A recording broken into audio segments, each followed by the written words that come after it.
Oi, pessoal. Hoje a gente vai falar sobre combinação linear. Vamos supor, então, que a gente tenha um espaço vetorial V e vetores U1 até o N no V. Eu vou dizer que um outro vetor U se escreve como combinação linear de U1 até um N, ou ele é combinação também linear de U1 até o N, se existirem escalares α1 até αn, de forma que o U1 seja escrito como a multiplicação dos escalares e com os respectivos aqui vetores e somado, ou seja, isso aqui é uma combinação linear. A gente tem um pouquinho do U1, mais um pouquinho do U2, etc., 3 pontinhos, mais um pouquinho do UN. Então, o U pode ser escrito como um pouquinho do U1, um pouquinho do U2, um pouquinho do U3, até um pouquinho do UN, e esse pouquinho está definido pelos escalares, α1 até αn, tá?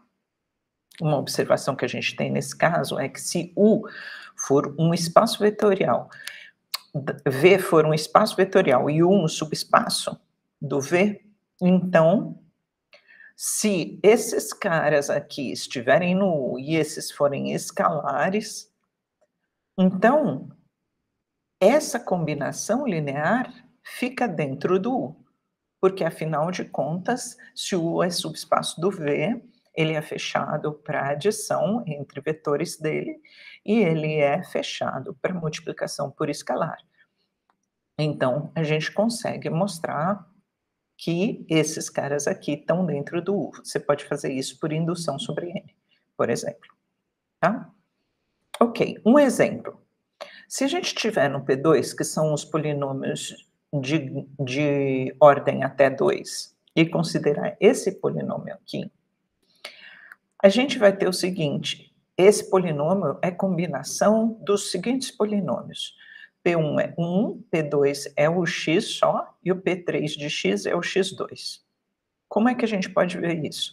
Esse a gente pode ver de forma fácil, que é só observar que o P de x, que é esse aqui, ó, ele é 2 desse, então daí você tem 2, mais 0 desse, você não tem nenhuma parte aqui do x elevado a 1, né, e você tem uma parte aqui do x elevado a 2. Portanto, você consegue escrever o P, que é esse cara aqui, como sendo 2 desse mais 1 desse. Então, você conseguiu sim escrever como combinação linear desses três, porque afinal de contas você usou 0 aqui, tá? Ok. Agora, vamos considerar outro exemplo, onde a gente pega o mesmo polinômio do P2 e a gente vai querer escrever como combinação dos seguintes polinômios. Agora, são polinômios um pouco mais difíceis de ver claramente se é combinação ou não, mas aqui está afirmando que é. Se está afirmando que é combinação, ou seja, eu consigo escrever o P como um pouco do Q1, um pouco do Q2 e um pouco do Q3, então eu vou precisar encontrar escalares alfa, beta e gama, de forma que, então, o P seja um pouco do Q1, e esse um pouco é o alfa, um pouco do Q2, e esse um pouco é o beta, e um pouco do Q3, esse um pouco é o gama. Tá, então eu preciso encontrar alfa, beta e gama, escalares que satisfazem isso. Eu vou pegar o P, repetir aqui desse lado, eu vou precisar alfa vezes o Q1, mais o Q1 é 1, então vai ficar alfa vezes 1, que é 1. Depois, beta vezes o Q2, estou trazendo o Q2 para cá, ó. E o Q3 eu estou trazendo aqui, multiplicado pelo escalar gama, tá? Ok. Só que isso eu vou poder reescrever usando as propriedades de espaço vetorial que o P2 é, vou poder reescrever dessa forma. Então, agora o que a gente quer? A gente quer, para provar que existem esses escalares de forma que isso aqui é verdade, é a mesma coisa que eu resolver esse sistema aqui, onde eu vou pôr, olha, esse aqui é a parte do termo independente desse lado direito do nosso polinômio, e o termo independente desse polinômio do lado esquerdo é 1. Então, eu quero que alfa mais beta mais gama seja igual a 1.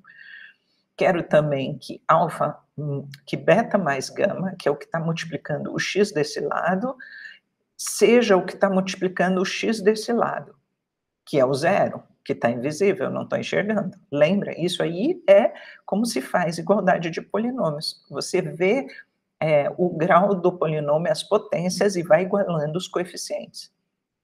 E eu quero aqui que o gama, que é o coeficiente do x2, seja igual ao coeficiente do x2 aqui, que é 1. Então, por isso que eu estou colocando gama igual a 1. No que eu acho gama igual a 1, eu já consigo achar qual é o beta. O beta vai dar menos 1. E aí, com o gama e o beta achados, eu consigo jogar nessa primeira equação e achar o alfa. Então, o que eu vou ter? Alfa vai ser 1, o beta vai ser menos 1 e o gama vai ser 1. Então, eu encontrei sim alfa, beta e gama, de forma que eu conseguisse escrever o polinômio 1 mais x2 como combinação daqueles três do começo, do Q1, do Q2, do Q3. Agora vamos ver um exemplo no espaço de matrizes 2 por 2.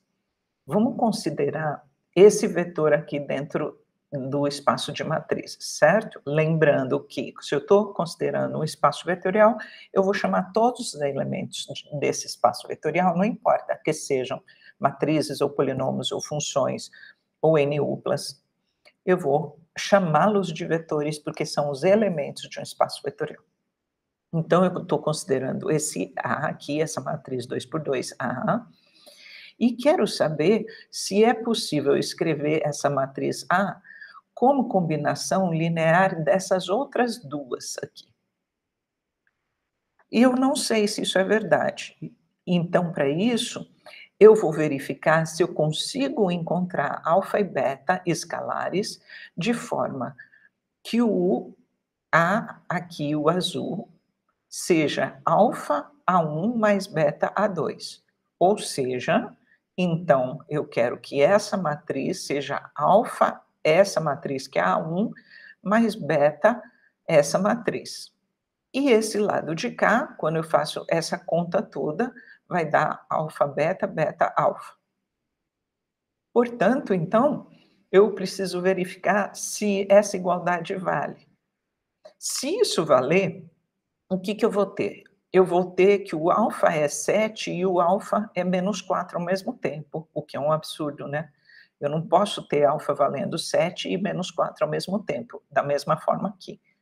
Logo, o A não pode ser escrito como combinação linear do A1 e do A2. Ficou claro?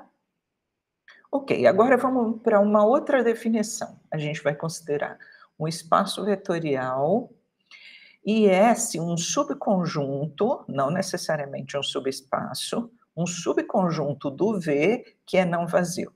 Ou seja, tem pelo menos um elemento dentro do S. Vamos usar o símbolo S com colchete, que eu vou chamar de S no quadradinho, para denotar o conjunto de todas as combinações lineares dos elementos de S, tá? Então, todas as combinações lineares que eu fizer com os elementos de S, eu vou colocar num conjunto que eu vou denotar por S no quadradinho, tá? Ou seja, S com esse colchete.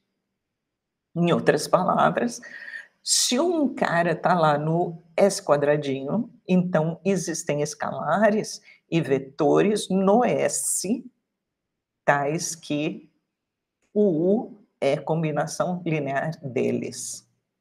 E da mesma forma, se existem escalares e vetores de forma que um U é combinação desses vetores 1 até o N, então esse U necessariamente pertence ao conjunto de todas as combinações lineares, ok? Agora a gente vai mostrar uma proposição relativamente a isso que a gente está falando. Vamos considerar a mesma situação, que a gente tem um espaço vetorial e um subconjunto do V que é não vazio. Então, o S, ninguém está falando que ele é subespaço, tá? Ele é só um subconjunto que é não vazio, portanto, ele tem pelo menos um elemento dentro dele. Então, o S quadradinho vai ser um subespaço vetorial do V, tá bom? O que a gente precisa mostrar para dizer que o S quadradinho é um subespaço? Falar que o elemento nulo está lá dentro do V e que a soma e a multiplicação por escalar são fechadas dentro do S quadradinho. Então, a gente pegou um S que não é vazio, então tem um elemento, pelo menos, dentro dele. E como todas as combinações dos elementos dentro dele estão no S quadradinho, uma combinação trivial que a gente pode ver é a combinação que é 0U.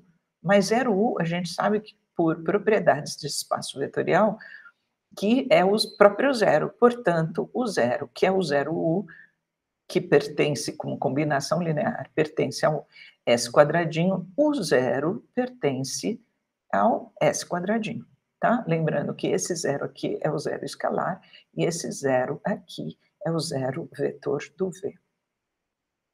Ok, agora nós vamos pegar dois elementos do S quadradinho e querer mostrar que a soma e a multiplicação por escalar pertencem ao S quadradinho. Então, se eles estão no S quadradinho, eu consigo achar α1, αn e β1, βn como escalares, e consigo encontrar o 1, o n, e v1, vm, aqui é m, tá? Não precisa ser, o m e o n não precisam ser iguais. De forma que o U seja escrito como combinação linear dos U1 até o N e o V seja escrito como combinação linear do V1 até o Vm. Então, por que isso? Porque eles são elementos do S quadradinho. E o que é o S quadradinho? É todas as combinações lineares dos elementos de S. Então, eu não sei quanto é esse N, quanto é esse M aqui, mas eles são dois naturais quaisquer, tá? Como eu estou pegando arbitrário, essa prova vai ficar para uma situação arbitrária.